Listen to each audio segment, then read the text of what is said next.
right, everybody. It's your boy Jay McLovin here with Celeste Marie Wilson on the Whiskey Hour. My music versus her music. Today we are doing Tiny Desk versus Tiny Desk.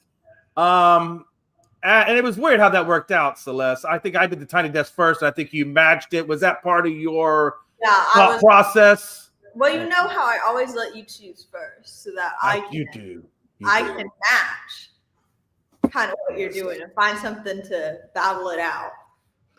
And I think you did that. You did it, but you know what though? But in a lot of ways, when I listen to Weezer, when I listen to Laufey, there were some things I thought that was similar about them in terms of anybody who's ever listened to Weezer knows that they are very melodic. They're very nerdy. Not a damn one of them looks like the kind of guy that you would typically date in high school. That's probably the guy that you would probably stand up going to prom. And that's true. Go look at the band, see them for who they are. I'm sure you have. You listen to them. Honestly, you take away the music out of them, and they're just generic, like IT nerds, like MIT or something, right? They're in think tanks controlling the world. I mean, that's when I see Weezer, that's exactly what comes to my mind. But they're very smart in the way that they approach things. They always put out, or they have a vote on whether or not the album they put out is going to be a good album, or if it's just going to be a decent or bad album, meaning that the album is probably going to be full of B tracks and not a whole lot of A tracks. And that's literally how they do it. That's how they spell all their music categories. If you ever listen to their albums, it'll be a great album, great album, and it literally follows that pattern. So that's just the way they do their music. It's interesting. But they have a very 50s, I don't know if you picked that up in their music, Celeste, but they have a very 50s vibe.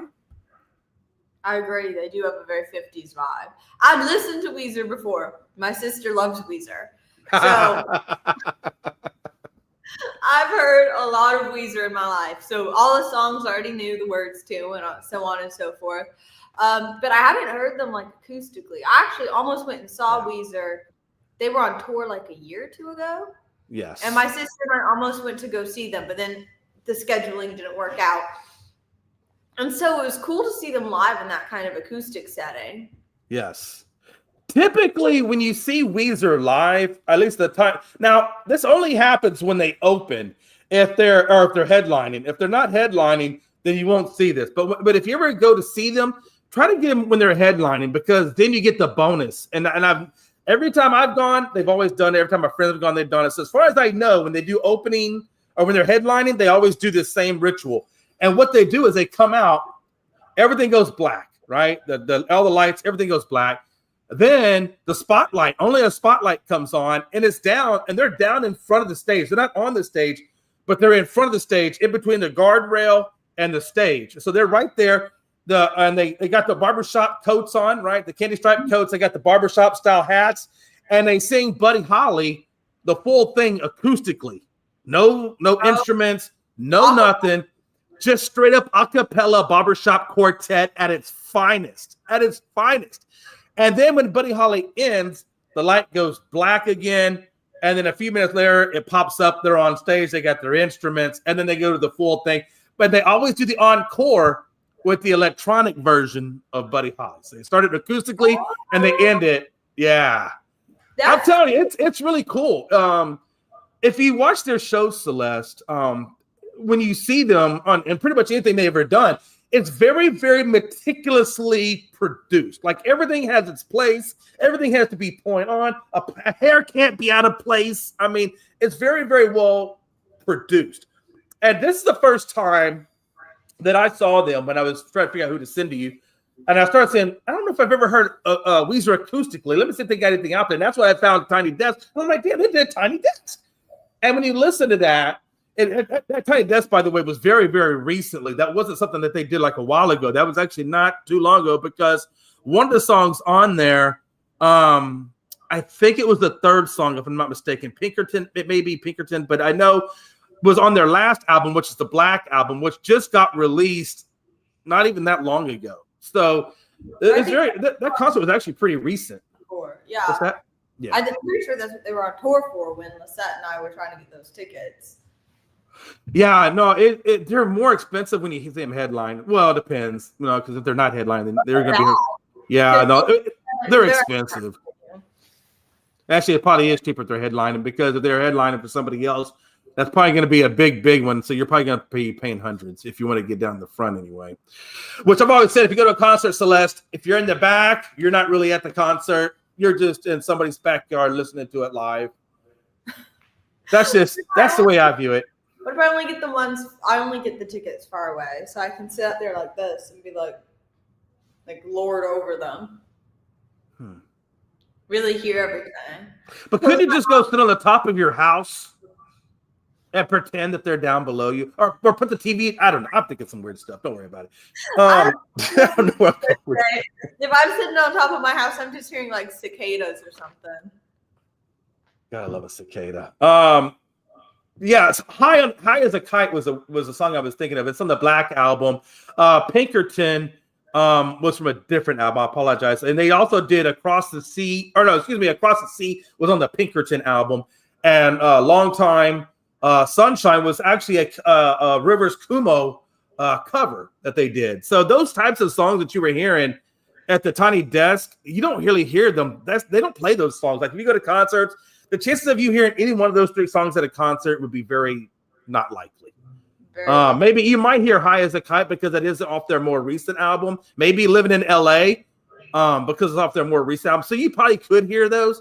But Across the Sea and Long Time Sunshine, if you haven't seen those or heard those before, you probably won't hear them again because I don't think they typically do those at live shows. But either way, I want to kind of focus on one song that they had because, a lot of people produce songs from their experiences. Obviously you do, Taylor Swift does, Laufey does, all these great people that are writing, they all take it from their personal experiences. And I got to tell you, and if you really read the backstory on Weezer, they weren't the most popular people in the world, Celeste. They weren't. He was very lonely. Matter of fact, living in LA, he talks about how lonely it was to live in LA. Mm-hmm. He also talks about in that song Pinkerton, and I wrote it down because I want to make sure I get it. He said basically Pinkerton is a diary of a sex-obsessed social outcast. And that's really how he viewed himself. And I still think even to this day, even though he's famous and all this, that, and the other, I still think he views himself in that light. Like, I don't think he views himself like a normal celebrity would view themselves. Yeah. Which is weird. I think a lot of people who are famous kind of view themselves that way, especially the people we've gone over kind of in this series, right. We go back into, oh my gosh, my brain's blanking on the live rock band from last time. Oh my gosh, I'm forgetting the name. Oh, is it Korn? Yes. Like a lot of those people, when they're talking about how sad they are and this other stuff, it kind of feels like a lot of them relate to that, I mean, even like the girls, like you hear Taylor Swift talk about how she was picked on in high school and never really felt like she belonged anywhere. I think a lot of rappers kind of hit that kind of thing. And I think the takeaway for me is, if you're not that popular, if you're kind of nerdy or picked on, just pick up a musical instrument, learn how to songwrite, become a singer, and your life will change, and you'll be for the better. I don't know. It's kind of a morbid takeaway, but that seems to be the path. I think if I'm nerdy, I'm gonna go figure out a musical instrument. I'm gonna get really, really good at guitar or something like that because I'm not very good at doing multiple things with hands and feet and stuff like that. I'm not good at that. So I think the guitar would probably be more my appropriate instrument. I'm a halfway decent singer. I wouldn't pay to go hear me. I'd probably pay to hear me be quiet. That type of person. But I think that's the takeaway. But anyway, stand-up comedy. We'll be laughing, me and Melanie. Man, yeah, my wife, she tells me all the time that I'm funny, this, that, and the other, but I'm only situational funny. Like I could never do stand-up comedy, things like that. I don't think I would be good at that because it's scripted. Everything has to be a certain kind of way. I think it's just too intellectual of a thing for me. So I just like to do situational comedy. If I see something funny, I'll probably say something about it because I pretty much put everything in my brain out there for the world to see. I don't hide anything in it. There's nothing in it. It's empty. I think I had a filter once, but I lost it somewhere. Yeah. Yeah, I'm not the person that, like if you're in a relationship, I'm not the kind of guy you want to come at and say, hey, Jay, does this make me look fat? Because I feel like you're doing is setting me up for failure. That's just being a setup for failure. That's not nice. It's not nice. No. It's not nice. But anyway, back to Weezer. So what was your takeaway when you were listening, you were watching Tiny Music? What was your thoughts and impressions of it? My thought, first of all, they had a lot of guitarists. That was like, did you notice that? I was like, this is like very, very guitar heavy. And I thought that was a surprise for me because I've heard their recorded versions before, but acoustic, it was like, wow. And they're all kind of doing their own thing too. The other thing that I noticed that I thought was kind of cool was in the recorded versions, although the lyrics are still important, the recorded versions is kind of more focused on like the movement kind of thing, the instrumentation. Right. Like the lyrics are there, but it's not up front. Like if I think about Island in the Sun, I'm thinking about that little intro. But when you were hearing them acoustically, it was like the lyrics were here and then everything was to back up the lyrics. And so it was just kind of like a shift of how you're listening to the song, which was kind of cool. Right. I like how when, his name is escaping me right now, but I like when the lead singer sings, it's like no emotion. It's like no nothing. It's just him, microphone, sing, doesn't move, very robot, very, it's just interesting to watch his style, right? I mean, he's not an entertainer. He's certainly not going to run around and do, any kind of craziness. He's just right here, and I'm going to give you what I got. We're going to leave it here, and then we're going to go get in the bus, and we're going to go home, and we hope you enjoy it. I mean, literally, like, did you not get that impression? It was very... He was like right there. And that's what I was saying. It was like there was nothing to focus on but the lyrics. Like that was like he wasn't moving around. There was nothing. No. I can't see. It was just like you look at him, he looks at you, he's gonna say what he's supposed to say, and he's gonna play his guitar, and it like sounds good. It just is like compared to some other artists, like compared to Korn last week. Well, I guess 2 weeks ago because we took break Thanksgiving and the flu. But Korn was like very like up here. The emotions are, and I think that's what we were talking about. The story-based artist versus the emotion-based artist. Korn is very emotion-based. Like there's a story, but they're focused on the emotion. And Weezer seems much more focused on the story and what they're saying and not necessarily the emotion of it. It's more it's more like a scientific kind of approach to like very much and understand what's going on. And it's just kind of neat. It's like the polar opposites.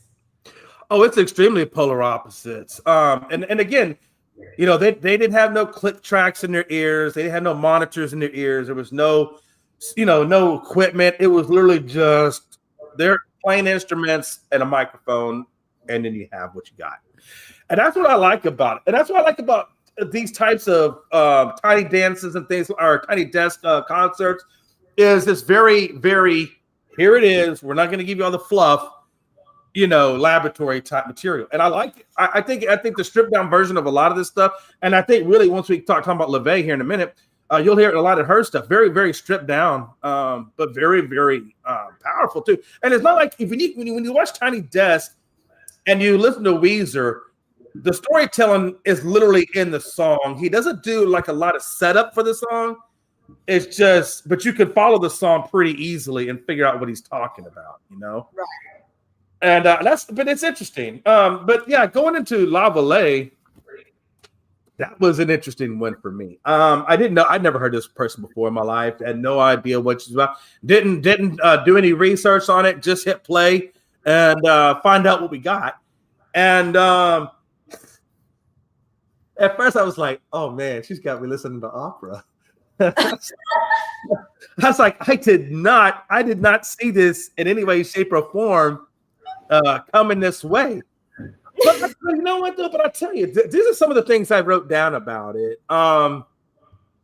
Very, very samba like, jazz like, yeah, with classical thrown in.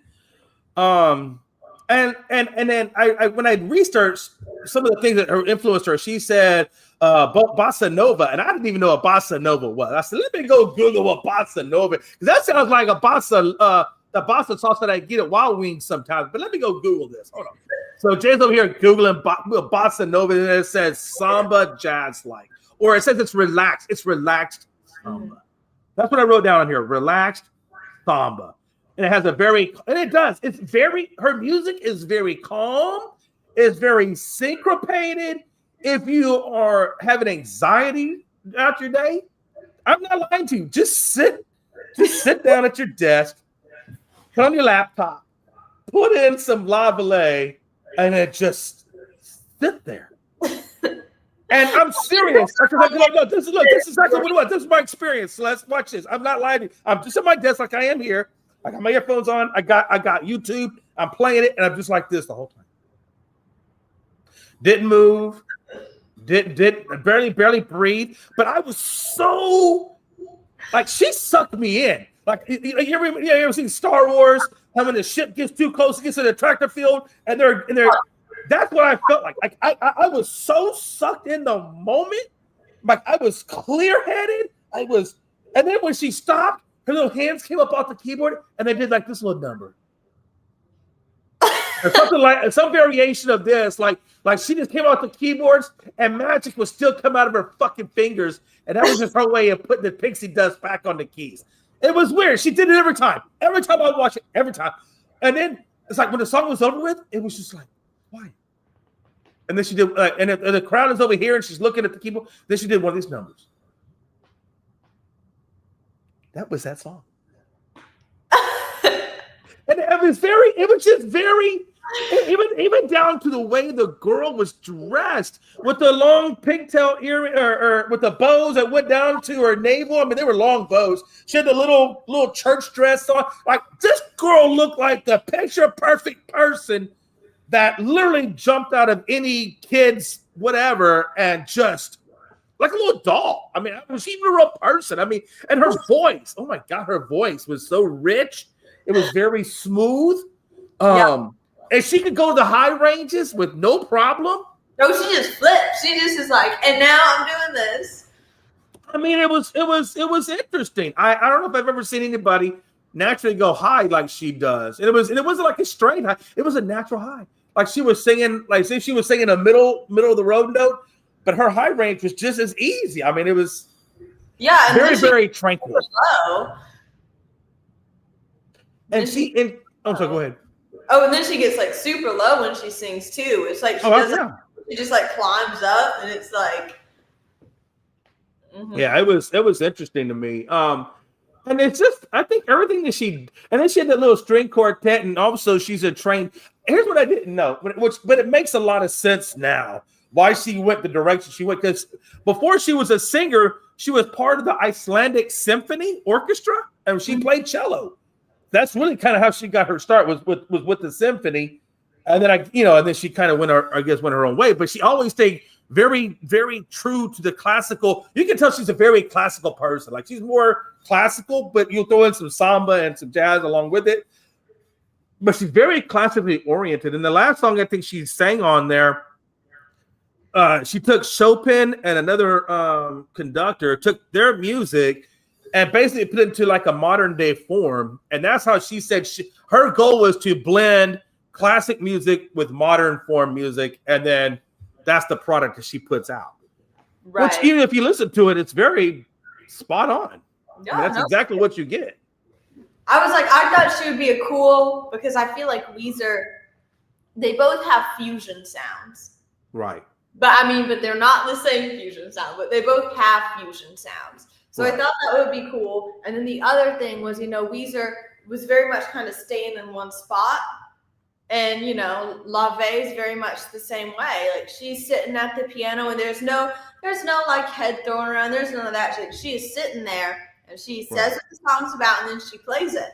And so I thought it'd be good that kind of like side by side, because it's like they're different enough. You can't really compare them, but then they have enough similarities that you can kind of like look at them and be like, oh. Because I feel like there's two types of people in the music industry.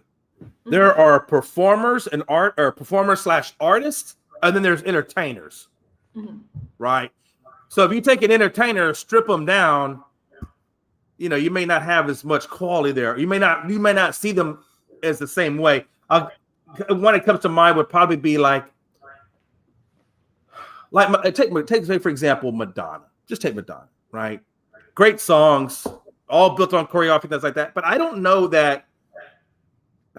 Well, Madonna might be she might be more of an artist. It's just, you know, like when you strip somebody down and you take away all the dances, you take away all the auto tune, you take all the stuff away from them, and you just give them a guitar, a microphone, a room, and tell me what you got. I think those are the ones I appreciate the most, and I think I like the Tiny Desk sessions or sessions like this. MPB Unplugged is another one where you really see who the artist is outside of the smoke and mirrors of the entertainment side. Right. If that makes Oh, that absolutely makes sense. Just hearing like what because you know they do sound. I mean, like Laufey really didn't sound that different in her Tiny Desk, but I think that's because the way she records is that more, you know, chamber orchestra kind of sound. Oh, absolutely. It's still neat to see it because it is still different. It's like, you know, to hear the stories behind the songs and things that inspired them, and, you know, hear them where they don't have any vocal production. And, you know, and so a lot of people don't know. And again, I don't know how many people actually know about Laufey. Unless you're in that world, you know, you probably know about it. But if you're mainstream America, typical high school kid, maybe even a typical college kid, depending, you know, on their educational background, things like that. Not a lot of people are going to, you know, not a lot of people are going to know of Laufey, right? It's like I'm going to turn on the radio station, or at least not the ones I listen to. Well, I don't know. Does anybody listen to the radio anymore? I listen to Sirius XM now. So I guess I had to go to a channel that plays classical, probably to get her style of music. But she's very old school in some ways. I think it was, what was that song? The first one she started off with, the first song, I know I wrote down the first song. From the Start, I think is what it's called. Yeah. It had a very like when I hear her sing, if I don't see anything, if I just hear the music itself and that's all I hear, my mind goes back to like 1920s, 1930s, black and white, old school singer. Yeah. On the Tonight Show or whatever show was playing at that time. Does that make sense? Like an old school. She reminds me of Frank Sinatra, kind of. Yeah, there you go. Yes. Like Frank Sinatra with more classical influences. Yes, Frank Sinatra that's a good reference to that, because that's exactly one of the takeaways I took away from it. Now, she actually won a Grammy for Bewitched. Got Best Traditional Pop Vocal Album last year at the Grammys. 66 Grammys. So she's got some accolades on her. And like I said, once you listen to her, you'll see why. I mean, now again, not everybody's gonna dig classical music. I get it. I mean, some people don't. I gotta be honest with you, I didn't dig it, but I kind of dug this, and I probably will maybe start digging more into the classical world. Especially now that my stepson Andrew, who loves this kind of stuff, he's a classical guy, jazz, sambas, all that kind of stuff. I mean, that's right up his alleyway. And I'm sure we're gonna have a bonding moment talking about this. I just talked about it last night at a very brief moment. So I'm sure he'll call me today and say, "Jay, so I heard you did that Laufey." I'm like, "Yeah, it was actually not bad at all." And then that's gonna be something me and him will have a conversation on. And it's always cool when I connect with Andrew, because I'm in my 50s. My style of music is nowhere near his. He's in his early 20s. Musical classical guy. You know, we're complete opposite ends of the world, right? But it's cool when something like this which is why I really enjoy doing this series and listening to new stuff, because I think it kind of bridges the gap between me and him and our relationship. So it's cool. I appreciate it, Celeste. You're opening up my world a little bit. We're opening up each other's worlds. It's like the two different generations talking to each other about music. Oh, and it's again, my dad is probably the best one for Andrew to talk to, because my dad's very classic. He likes all that classical stuff. So him and my dad, you know, for a lot of people who don't know, my dad was a music major. He was 9 credit hours from his degree. Vietnam came calling. So, Oh, he went and served the country. And when he came back, by that time he came back, I was born, Celeste. So, hey, we're no more going back to school. It's time to go put some money on the table, killer. So he never went back, but he enjoys anything that's music or anything that has depth to music. My father, Andrew, they really dig into that. And I'm really starting to dig into that because I think the older I get, the more I get away from the electrical side of music and things like that, and I get more into the acoustic side of life. yeah. Like that's kind of where I'm starting to. And now there are times when I get in my car and if I'm going to go to the beach or something, yeah, I'll throw on some. But if I'm just wanting to dive into some stuff, or if I want a glass of whiskey and a cigar and I just want to mellow, I mean, I'll start going into those kinds of routes. And I think that's kind of where Laufey, and some of the other ones that we've talked about kind of comes into play because it does set that kind of tone where you're relaxed. You can really take it fully in and not just hear a bunch of craziness, right? Well, I think there's like something cool to be said. And not every rock artist does this, but having a rock artist and having them strip down and have like acoustic versions released, that would be super cool. I love the acoustic versions. Taylor Swift has some acoustic versions that I'm like obsessed with. I was really for a long time. What's that one guy that sings the guitar a lot? Not John Mayer, but he's the older version of John Mayer. Older? Yeah, he I was gonna say Ed Sheeran, but I guess not. No, this guy Crash Into Me. What was that song? What? What's my prank? He sings that song Crash. Give me 1 second. I'm gonna find it. It's on the tip of my tongue, and I don't know why I don't know this. I should know this.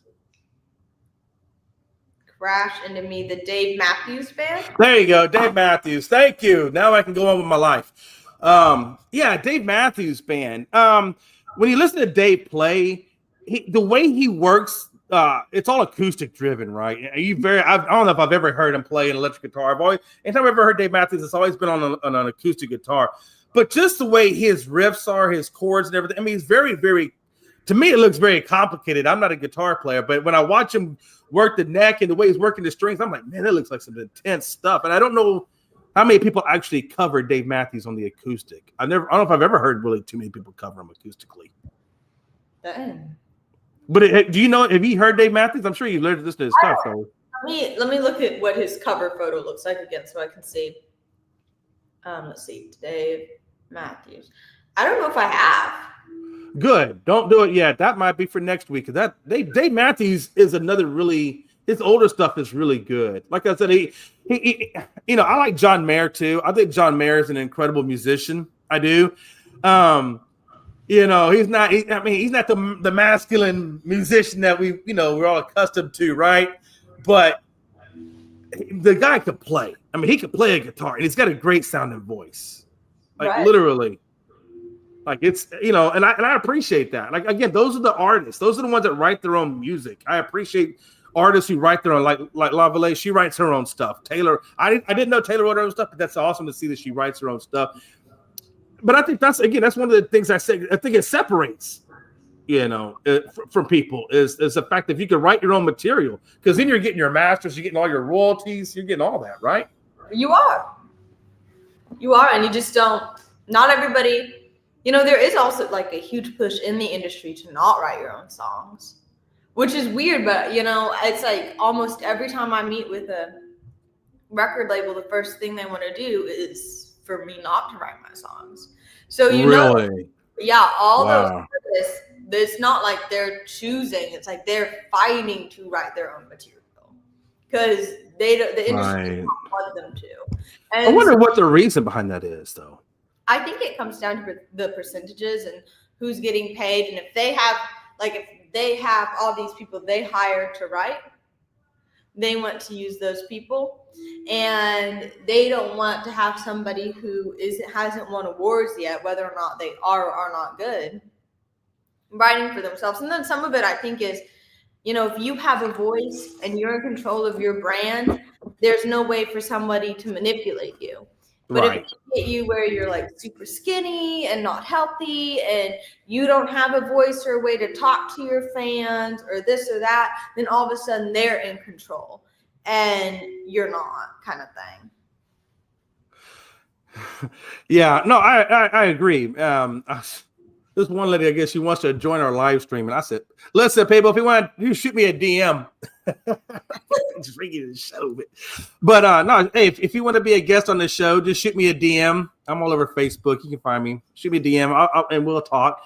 But no, get back into it. I when I look at, I kind of wonder if they don't want you to write your stuff because they have analytics and they say, okay, this is what we think her voice would draw the most audience members, or what songs would, it may not be a song you connect with, but that they feel like, okay, this is going to drive more revenue if she sings this song versus if she sings this song. Like if I sing I Send For You versus, Starlight Stargazer, maybe we don't want the Starlight. We want the I Send For You because it's going to draw this type of crowd, or people are going to resonate more with this type of music. For them, what I've heard is mainly because they're like, even if you've had stuff do well, they want to take it down and they want to start over. And I think some of it is the building it up. And I think the other aspect of it on the flip side is like they have these kind of models already built out for people, so it's like if you get into a record deal, they're like, like let's say you're a little blonde girl. And they look at you and they go, you're going to be in the same category that we put Taylor Swift and Sabrina Carpenter in. And so your music needs to sound like that. Right. And that's not who you are. And so then they push you right there. Or if like if they looked, let's say like at a nerdy guy kind of thing, someone who looked like Weezer, they'd look at them and they'd be like, well, you have to go over here and you have to make this kind of music. Even if they wrote stuff that sounded like Taylor Swift, that was really good. And when you sit in meetings, like the big meetings, right, nobody knows what makes an artist blow up. The record companies don't know. The publicists don't know. There can be an artist with all the marketing in the world who still doesn't blow up. Like there's nothing substantial as to what, like there's guessing, but you can have a brand identity, an album, hair, makeup, a big team, a band, and still not take off because maybe it just doesn't connect with people. Right. And I think that's why we see so many artists who write their own music take off, because that like they really feel what they're saying. Right. And that's got to affect the performance. Yeah. No, I totally agree. And then when you have an artist who maybe doesn't really feel what they're saying, like maybe they like the song, they've been told to sing the song, they're being paid to sing that song, but it's not a part of their life. Right. It's not a core part of who they are because their brand isn't them. Right. Right. Then all of a sudden you get a very different thing going on. Like all of us, it's like doesn't have that same connect. Then you do have to be an entertainer, not necessarily a storyteller. God, I get that. I dig that. I just, yeah. It's like I think it's why people. It sucks though that you can't be authentically you if what you're doing is having success, and they want to come in and try to change it. To me, it sounds like you almost want to. Like you said, keep making your music on YouTube and things like that, and try to go that route and try to and then if it takes off, then you don't have to because you already have a following. Right. And I think, and people are trying to buy into your following. Yep. That's kind of what I think. It's just because it's like, if you think about the artists that have really taken off, like let's think Billie Eilish. She writes on her stuff with her brother and it's her. Like her brand is her. There's not some shift as to her being somebody else. And you see her brand identity change as she changes. So you're growing with her and her music is growing with her, which people really like. But when you get someone who's stuck because the brand wasn't them to begin with, their music can't grow with them then. And that becomes a very That's where I think you get one-hit wonders, because you can't, like, how do you continue? Like, I'm not going to be 20 forever, but when I reach 30, I'm probably not going to be writing about the same experiences I write about now. So if you don't set yourself up for that flexibility in your art, you run into a wall. That's very well said. Could you imagine once you get, man, you're 20, man. By the time you hit 25, you're gonna be full. Are you gonna be 22? You just had a birthday. Are you 20? You're 22? Yeah. Well, I said you're 20, so there. Okay. That's right. You have been able to legally drink now for 2 years. Sometimes I have too much. Hey, you're doing pretty good. You got 2 years worth of drinking in your system, and you ain't an alcoholic. That's pretty good. That's pretty good. No, I'm not an alcoholic. I trust me, we would know if you were. Yeah, I know. No, but I had my first hangover last year. Yes. And now, but I gave you the remedy to that, so now you don't have to worry about that no more. You gotta follow the Jay McLovin's guidance to waking up good and not waking up with a hangover. I have it in my notes app, so next time I'm at a party thing, I don't have a whoopsie daisy. That's right. You say, what? We're doing some drinking. Hold on a minute. Step 1. Hey, you got something in the house I can eat? You got a bread product? Ready. Y'all have some rice? You got some rice up in there? I need some potatoes. And while you're at it, can I get a couple of Advil and a glass of water? I'm all the things I need. I'm sitting there eating potato chips and drinking water and eating Advil. She's so good at this. Like, you're gonna have your people think you're an expert drinker because you know all the tricks of the trade. And I taught him to you. Your dad's like, I don't want you hanging out with this Jay McLovin. He just knows too much life experience. He's gonna take it. I bet your dad. He seems like a very nice young man. I say young because we're not old. None of us are old. Y'all are like the same age. That's right. That's why we're not old. That's We're gonna stay young forever, Celeste. He just turned 58. Oh, your dad just turned 58?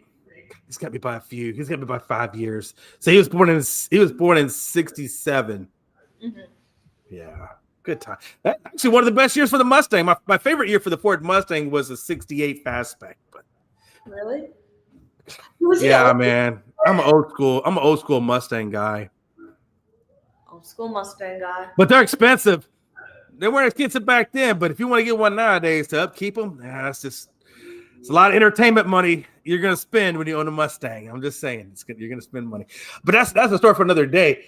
So what upcoming events do you have? I know you gotta be playing soon. I know I missed one of them, I'm sure by now. Missed one of them, yeah. The holidays are coming right up. I think the next thing I have, big thing, is in January. With the Texas State Songwriter Festival, championship, Texas State Songwriter Championship. I'm opening for their competition. Really? I'm really. Well, and this is when again? In January. In January. Okay. I can't remember the exact day. I bet it's on. Give me 1 second. I know it's on my Spotify, which is weird. I don't even know how it got there. They have this. I think if you go to your website, I would have to imagine your manager keeps that website updated. If you want to find out any dates that Celeste has coming up, if you just go to CelesteMarieWilsonMusic.com, I promise you it is on there. It will be on there. And if it's not, I don't know what I'm talking about. It's not very good with computers. It is what it is, man. Hey, I'm telling you, mark my words, man. You might want to go see her as much as you can while you can, because it's only a matter of time before her career does actually take off. And so January. Oh, my first full-length album drops, English 1301, a 13-song long concept album. We're bringing the 70s back with it. Hell yeah. God, I've been waiting for somebody to bring back the 70s since 1979 I've been waiting. So it'd be really great if we can get some of that back into our system. English 1301 will be out in January from Celeste. And she also released her music video to Ever Wanted. If you have not seen that, If you go to CelesteMarieWilsonMusic.com, I'm sure you can see it there. If you check Celeste out on Facebook, you can catch it there. I'm sure if you just Google "Ever Wanted" by Celeste on YouTube, you can find it there as well. And leave a comment. Tell me what you think. Yes. Leave Yes. a comment. Make sure to comment. We love comments. And subscribes. And we love comments and subscribes. I'm telling you, if you want to catch all information, just subscribe. It don't cost you nothing. It's just a little quick. Beep, beep, and then boom. I'm just saying. I'm just going to throw that out there. It's fun to push buttons. If you've ever been in an elevator and you've pushed all the buttons and you're still not subscribed, you're not being true to yourself. Yeah. Just remember, there are certain buttons that should never be pushed. Like, for example, if you're married and your wife asks you if this dress makes her look fat, you say, no, dear. You don't press that button. You say, no, dear. You look very slim. Here, try on this belt.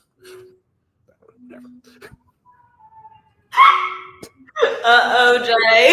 Yeah.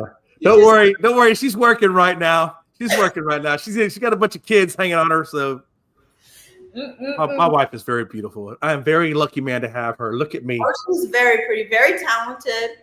God, very she is talented. She got that from me, Celeste. That's not super the funny part. You were good with what you were saying, but I put that in there. I got it from her. Maybe she had the funny, and then you caught it. You know, there's nothing better than going to Renfest and you're white and everybody's like, man, them drinks are expensive, blah, blah, blah, blah, blah. And they're right there in the front row. And your wife just takes 2 boob flasks out from her bra and says, I've got liquor. Would you like some? And I'm like, just saying, man. She's a good person to party with, my wife. I promise you that. And I don't know, Celeste, I say, man, I wish I had some candy. And I swear to God, Celeste, candy fucking appears. I don't know where she got it from, but it appears. I said, damn, babe. Hey, when you come home from work, can you stop by the cigar place and grab me a cigar? I know you're going to get you something. So can you get it? And she's like, I already got 2, Jay, right here. I don't know where she's pulling them out from. Like, is there a magic drawer somewhere when she... Wait, everybody's got pockets like y'all do. So where's she? She's got hiding spots. She hides things, Celeste, all throughout the house. She hides things.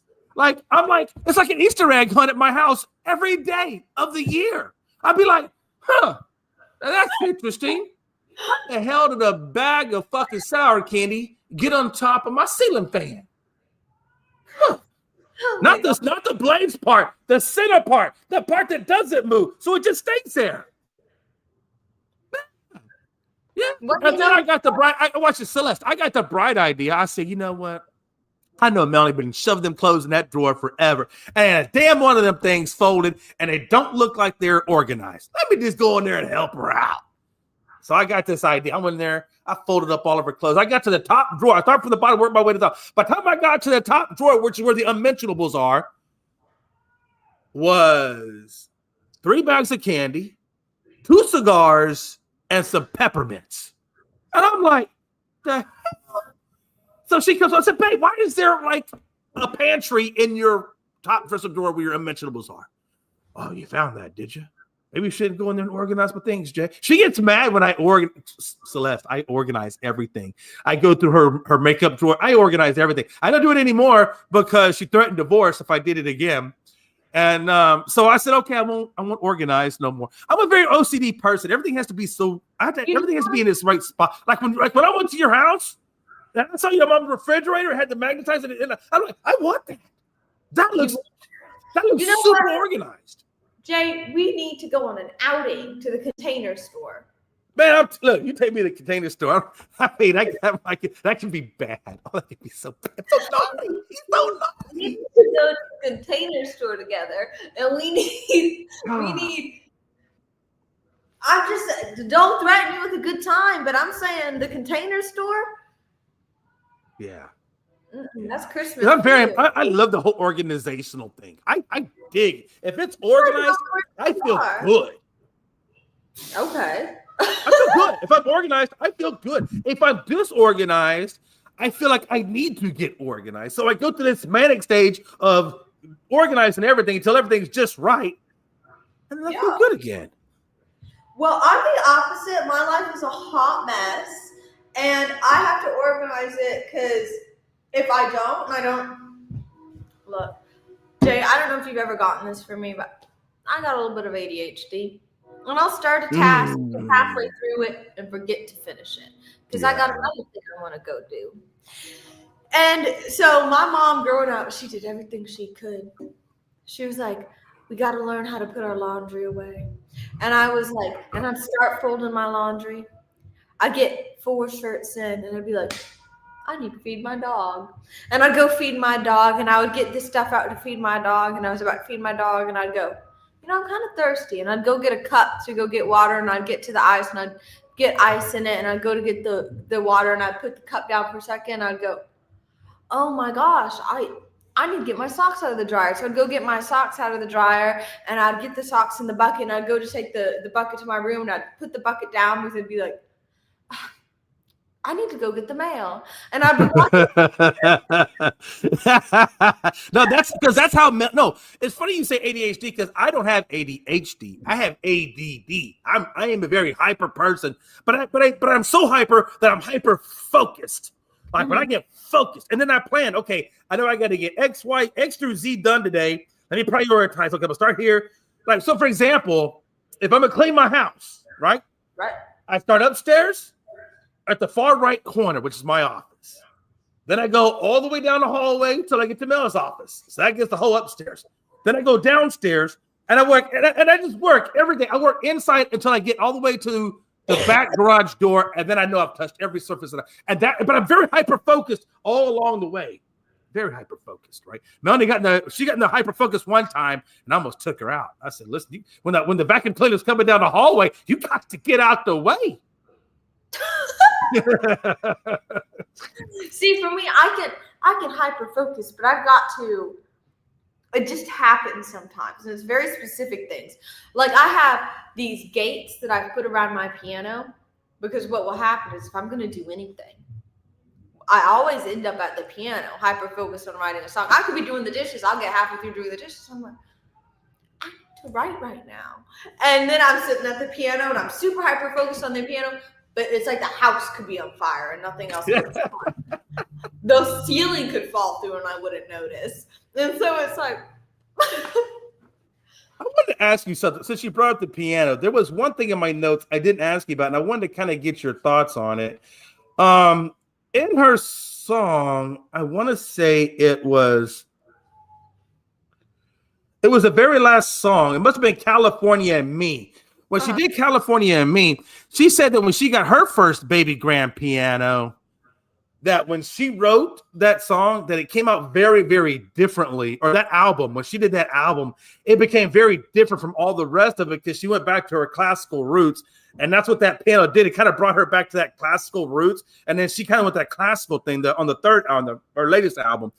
When you guys, I know you have a grand piano. When you guys got your grand piano, did it change your writing in any kind of way, shape, or form? I've had that grand piano since I was 7. Oh, well, then there you go. I have. I don't think I've never really, most of my songs are written on it. Okay. Yeah, no, I didn't know when you got yours. Okay. My guitar songs do sound different than my piano songs. Oh, very much so. I've heard the difference. Yeah, absolutely. Now, I was just curious. I know she had said when she got her piano, but now if you got it at 7, well, hell, you grew up on the damn piano. I know. I don't know any different. That's interesting. That is interesting. All right, folks. We're about at the end of the show today. I appreciate everybody hanging out with us. Celeste, I'm going to tell you right now, there's probably going to be Dave Matthews for next week. So I'm just going to get – I will send you the link to the one I want you to listen to probably today or tomorrow. And then you'll send me yours. And then we will catch back up next Wednesday with more Celeste, me versus her. Who's the winner? Do we want to do for the bands we're doing this week? Do we want to do music videos by them, like a song with a music video? Oh yeah, that's a good point. Yeah. Okay. All right. I will submit. We'll do 2 videos apiece. We'll do 4 videos total. So I'll send you, and it can be by the same artist if you really like that video. That's cool. Or it can be a different artist. It can be whatever you want it to be. I don't care. So all right, we'll do that then. So Wednesday, you're gonna get my 2 videos to Celeste and Celeste 2 videos to me. And we will go from there. I hope you've enjoyed it. Go to CelesteMarieWilsonMusic.com. She's got a lot of cool stuff out there. I think you'll enjoy. Again, if you get a chance to see her in concert, you better get it now, because when she takes off, you're going to be spending hundreds of dollars to go see this girl play. So I'm just saying, you better get her while you can before she gets to that level. It's your boy, Jay McLovin, Celeste Marie Wilson. This has been The Whiskey Hour.